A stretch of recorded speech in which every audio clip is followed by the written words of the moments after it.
Alright, what's up guys, it's KOSDFF here, and today I want to talk about the black market blackout on Call of Duty Black Ops 3. As you guys might have noticed, I put a video up yesterday of doing a whole bunch of unboxings with Alexia Ray using COD points, and I kind of started off the video by making fun of the fact that we had grinded for the COD points, and that totally legit players use COD points rather than crypto keys, which was obviously a joke. Now, 99% of you got that and had some comments in there like, nah man, people who are legit use crypto keys, and like, duh. What I didn't anticipate was the comments on there that were all proclaiming that I was terrible and ruining Call of Duty by using COD points because I wasn't taking part in something called the black market blackout, which I obviously have heard of, but I don't actually know a whole lot about it. To be honest, I kind of thought it was a joke. Like, I thought it was just a couple people made some funny videos about it, and that it wasn't actually serious, because that shit's nerdy as fuck and could no way work or impact anything. And if you had actually understood kind of like the model behind in-game purchases and the way video games, especially on consoles, have developed, then you would have realized that that's just some nerdy ass shit. Approach a problem that you guys like might disagree about, but just have no idea what you're actually arguing against or the people that you're arguing against, and really just where you fit in on their kind of like market model for who they're trying to sell video games for. Because believe it or not, me and you, I would think we kind of fall under this avid gamer, kind of like extreme gamer, people that obviously game a little bit more than the average person and probably take this thing a little bit more serious, or involved in an actual community based around a video game, which I'm willing to bet to most people sounds kind of funny that there's even a community around a video game because it's a goddamn video game. So based on all that, the idea that there's people out there that actually feel strongly. Now obviously if you're taking part in this like black market blacklist because it's a joke, or someone that you support on YouTube is doing it, or you just kind of think it's a good idea overall because the overall message is kind of good, like, I'm not talking about you in this video. I'm talking about the people that actually went to my comment section and like said I was a douche and like fully fucking went after me because I actually used COD points, meaning that they are like the extremist version of that idea. They're willing to actually change their perception and throw hate out into the world. They are so like at their fundamental core believers that if I use COD points, I am in fact ruining this game and the community around it, which this person obviously loves. That is some nerdy ass shit and completely void of any understanding about video games and why there's even COD points in the game, why a gaming company like Activision or Treyarch would release that kind of content into a market, why there's even that kind of pricing model when they're releasing games. So I'm gonna kind of frame this video not so much as a roast session or a rant over how fucking stupid that is, because believe it or not, that's how I feel. I'm actually gonna make a video discussing the reasoning behind in-game purchases, why they're available, who they're marketed to, and why you ranting and raving in the small tiny little group that you are, being the extreme gamers or avid gamers, you're really just being some nerdy ass bitches waving some signs on the side of a highway which no one reads, actually just giggles at when they drive on by. And I mean that in a literal sense. So the people driving on a highway called life can't even read your signs because they are going too quickly. Because unlike extreme or avid gamers who spend such a large amount of their time playing this game, aka me and you, these other people have so many other things to do that they're just buying the game to play in their very limited spare time. So while you guys are ranting and raving in YouTube comments, these other people who make up the largest part of the Treyarch market, the largest portion of people who buy Call of Duty, they, one, don't get your message, and two, probably think you're fucking nerds for having it in the first place.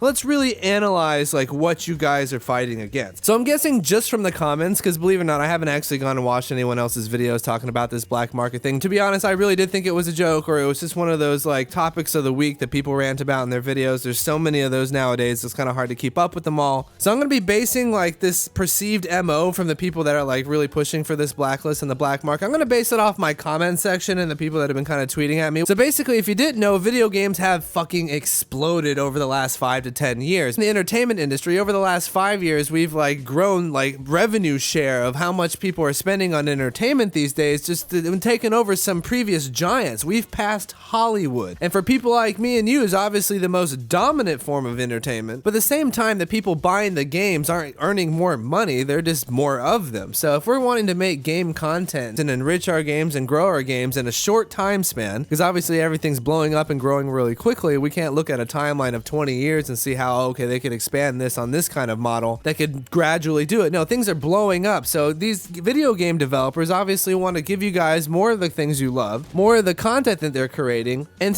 can just in general prolong your video game experience with any given game. Now, the first giant answer to this question is multiplayer, because obviously they can only write so many AI scripts, can only make so many procedurally generated worlds with, like, I guess just random plot lines that come up. Eventually, you're gonna run out of content, and these story modes and these campaigns have a finite amount of entertainment. So what are we gonna do? We're gonna make it where they can play each other just on our game, and that could last for forever, because every single time you do it, it's different, because you're playing against another human being. You're not playing against a pre-programmed AI that's supposed to mimic life or mimic interaction. You actually get to interact with another human being. And boom, right around when the video game industry needed more of that, the internet exploded, and everyone all of a sudden had wired cable internet to their houses. Like over the last 7 years, we used to have fucking dial-up, and now we have literally lines that come in and feed our internet, just like we've been watching cable TV for forever, unless you watch satellite and therefore are a pleb. So obviously everybody watching this video has heard of multiplayer. Hell, I'm a Call of Duty channel, and all I do is play multiplayer. You guys probably know I haven't even played the single player modes, because I am an online multiplayer gamer. I don't like games that are single player. I get bored. I have to interact with human beings in some way, shape, or fashion.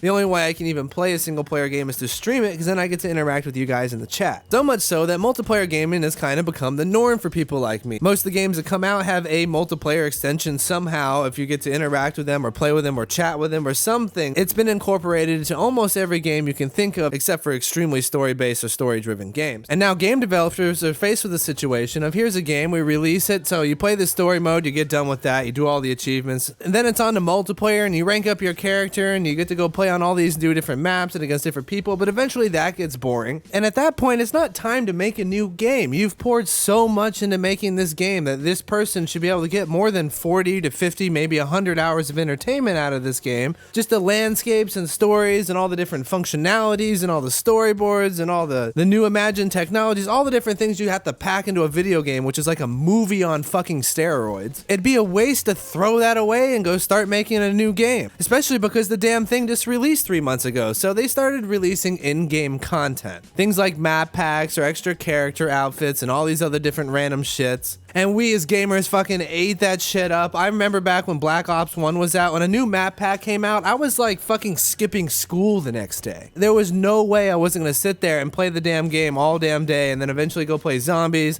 I was gonna go watch some videos on some random stuff. It was like a whole new game came out when these DLCs would drop. Now, of course, this blacklist black market is about a console game, and especially Call of Duty. I would think one of the smallest offenders of these things that you guys complain about. PC games are the ones who really took flight with this. They even made entire economy systems around this. They made a system of DLCs and trades and just an ongoing market that people actually attach real values to these things. And there's even smarter people out there that make a game and release the shit for free and even let you play it for free. But if you want any of the cool shit to use while you play it, or a quicker way to rank up your character or any of these other things, that's when you have to buy these DLCs and make these little microtransaction in-game purchases. And that model has been so successful in so many different ways that it's just almost become one with gaming. Now, you can be against that. I would totally agree. I understand these things are expensive, and when new consoles come out and a game that sells for $60 comes out but has another $200 or $300 worth of things you can buy online, and sometimes you don't really want to grind up for something and then just only have a chance of getting it. But I'm about to give you kind of an explanation, hopefully a procedure, a way of thinking about it that you will accept and maybe drop the angst or the negative thoughts surrounding this kind of model. Because video games have become so huge that they're not just played by avid gamers. They're not just played by people who play them every single day and all their friends play them. They're not just played by people who play them every week or every weekend. Gaming has become so huge that there's people that buy gaming stuff and only play once a month. Basically, gaming, the thing me and you absolutely love, has just blown up and now has people from all corners of the market. People who game once a month all the way down to people who game every minute. And what is the absolute best way to keep your game selling for $60 or $70, regardless of what platform, regardless of how much it costs to actually make the game, regardless of how much actual content you want to produce and deliver, and still meet this extremely large spectrum of gamers? People that will buy Call of Duty and play it once and never play it again for another 6 months, or only play it like at parties, all the way down to the people like you and me who play it every single fucking day. Nowadays would probably get extremely bored after a couple of months. Now, we have to be honest with ourselves. Now, take a good look in the mirror and honestly ask yourself this question. Back when COD 4 came out and back when Modern Warfare 2 came out, you were just used to having a game and playing it over and over and over again, because that's all we had up until then. It's not like games are releasing new map packs every single month, and there was no games out there that had had thousands of outfits and massive amounts of customization. Back then, they were still working on the bare mechanics of gaming and just making it a pleasurable experience and working on some graphics and making shit look good. They weren't worried about your need to have 17 different fucking outfits or 9 different kinds of fucking glasses or even to have a goddamn emblem for your shit. People just weren't focusing on that. So believe it or not, all these DLCs and things that are available for COD points and all this random shit, that's all there for people like me and you. Because let's face it, we're the only people fucking buying this shit. And guess what? We make up the absolute smallest portion of the people that play Call of Duty. And that's something you can easily check. Go look at their sales numbers or their pre-order numbers versus how many people play online every single day. And then you have to take some small percentage of that number of the people who actually play every single day. So the extreme gamer, the person that plays every single day, aka the person that would care about COD points, that would care about someone ruining Call of Duty or ruining the COD community, and is so against Treyarch and Activision for creating a model for us to pay money to get extra content a little easier or a little quicker, because believe it or not all of us have all that fucking time. I consider myself an avid gamer, an extreme gamer, because I roughly game every single day, but I don't have time to go grind out a shit ton of crypto keys. I'm about to go play for half an hour to get a gameplay for this video, but that's really probably the only time I'm gonna play today, and I might get 6 or 7 crypto keys. I'm not gonna get the hundreds it takes to get anything cool out of them motherfuckers. The people that get off work on Friday and don't have to go back till Monday and you're like, you know what I'm gonna do this weekend? I'm gonna play some fucking Call of Duty. And they're gonna sit there and they're gonna play 48 hours with all their friends and fucking earn a whole shit ton of crypto keys and then go open shit and get a bat. That's fucking awesome for them, but I can't do that. I actually appreciate that I can go spend a little extra cash and get some of these cool new weapons and maybe one of these corny ass fucking dances. And because I was one of those dumbasses who really got into CSGO skins and CSGO case openings, I almost enjoy the lottery of not knowing what I'm gonna get and, you know, having the possibility of getting something cool. Now, I say that because in general, I've always been extremely lucky when I open these things. Every single time I've done one of those videos, I've probably spent, I think, $60 on cases, and I've always gotten like 2 of the DLC weapons, a couple cool calling cards, a lot of cool variants, even though I really don't know what the fuck they're for. And just in general, I've always got some cool stuff. The video we did yesterday, I bought 13,000 COD points for $100, and we got like 5 of the weapons, 3 of the dances, a whole bunch of the cool calling cards, a shit ton of variants, a bunch of really cool knife camos, even the little moving ones that are super cool. And if you take that, like, I guess, DLC per dollar amount spent, and compare that to the shit we were buying like 2 Call of Duties ago when you would go buy a skin for $5 and it just moved. I mean, if you really think about it, that's almost more expensive when you would go get the skin packs and go get the little theme things. If you wanted to get like 6 or 7 of the different combinations of the skin packs, because again, I'm talking about the extreme gamers, and I'm talking a couple Call of Duties ago, so it was like $5 and you would get the gun camo and like the outfit or whatever. But if you wanted 6 or 7 of those, you're spending $30-$35. So I mean, so really, like, almost going to get COD points and having a lottery effect, you do have a chance of getting way more shit. And if you're lucky like Alexia is, you'll just get a whole bunch of shit for it and just like totally make out like a bandit. She had literally one thing from the black market that was cool and new, and now she has like 20. But I understand that that's not everyone's experience, and obviously because I've had that experience, it means there's an equal amount of people on the other side of the fence didn't get shit. And I bet you're the 50% that's complaining. So you take all the avid gamers, then you reduce that number by the amount of people who would actually buy DLC stuff, and then you reduce that by half because those are the assholes that didn't get anything. That's you guys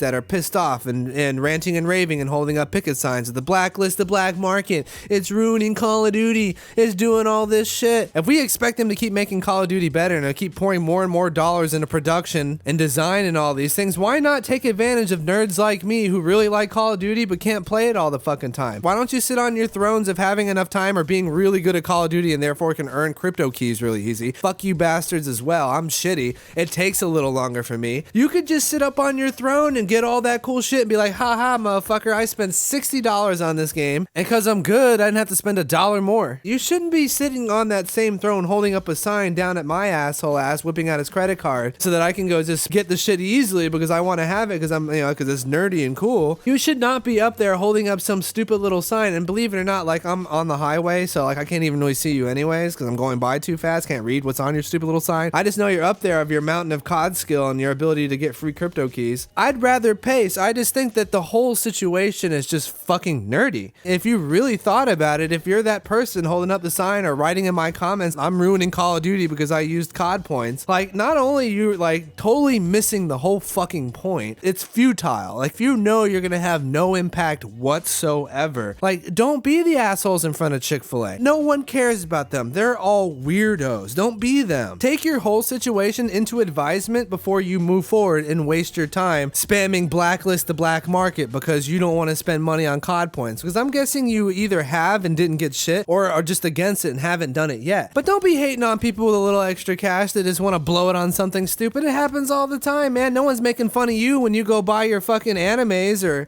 Funko dolls or whatever random crap you buy. Imagine me in front of Spencer's with this sign protesting your right to go buy Funko dolls because it's ruining fucking action figures. That I still want Kung Fu grip and the little ability to shoot little pizza discs out of my fucking chest. Imagine that guy. What would you think of that dude? Because that's how I see people spamming blacklist the black market. That's you. You're in front of Spencer's protesting fucking Funko dolls because you're wanting to save action figures. And moreover, you're not at every single Spencer's in the country. You're like in 2 of them. Now, obviously, I made this video kind of in jest and it's a little bit of a rant, and obviously I'm kidding around on some of the points I've made. Actually, no, I'm not kidding around the points I made. I'm kidding around of how I made the points. Obviously, I understand that overall you guys are against kind of like the system of, you know, you being able to spend money and not getting anything, and you really, it's just making the fat cacks at Activision rich as fuck, and you're against that because you love Call of Duty and you've been playing it and you've been an active member in this community since it started, and you hate the fact that, one, we're boosting around, jumping around in space, not running on the ground. I do think them releasing COD 4 Remastered is fucking awesome. Like, if I was them, I couldn't have thought a better way to be fucking cool, because obviously they can't take steps back and just go back and make a fucking COD World at War. They can't do it. There has to be some kind of advance. There has to be some kind of change. These assholes make a game every single year. And if you don't add new shit and make new developments, you're just going to end up with Modern Warfare 3, which was just Modern Warfare 2 with new skins. And 2, you might just be sick of the amount of new DLCs that are coming out and all the new skins and all the new things that you feel like you have to grind points to get because you love Call of Duty and you want to experience Call of Duty Black Ops 3 in its entirety. So you have to have every dance move gesture. You have to have every calling card. You have to have every camo and all this other random shit. I understand that point. I understand that you might not want to spend all the money and spend all the time to get all that stuff. But I will argue, if you're really into it that much, spending all that time to get the crypto keys to get all that stuff makes getting the actual shit more rewarding. I actually have always hated really hard video games, but let's face it, your favorite video game was probably pretty hard, because that's what makes it a fucking cool video game. Is it's really hard, then you get good at it and you conquer it, and you have that feeling of accomplishment that you don't get when you play a game you're already really good at. Honestly, I feel like that's why a lot of people's like interest in Call of Duty dwindles, is eventually after playing 3 or 4 of them bitches, you get pretty good, and there's no sense of accomplishment of buying a game in November, which gets released to Christmas noobs in December, and then you just go on shitting on noobs like a god for the first couple of months. There's probably not a whole lot of fun in that. I, on the other hand, enjoy that. I don't want to play people better than me. I prefer to play people that are worse than me. I actually dislike playing anybody who's better than me. I'd rather just shit on noobs forever. But I did want to show a little bit of sympathy at the end of this video to show you guys that I do understand why you're supporting this cause. But although one hand extends with sympathy, the other is laughing its ass off because it's fucking retarded. I understand if you feel like that, but if you're one of those people spamming comment sections or spamming the hashtag on Twitter or just generally supporting it anything beyond a chuckle, then you're a fucking nerd and you should probably grow up. And really, you should get back to grinding crypto keys because it's the only way you're going to get the Diplo taunt. But thank you so much for taking the time to watch this video. Hope you leave a like. Hope you enjoyed it, and I'll see you tomorrow.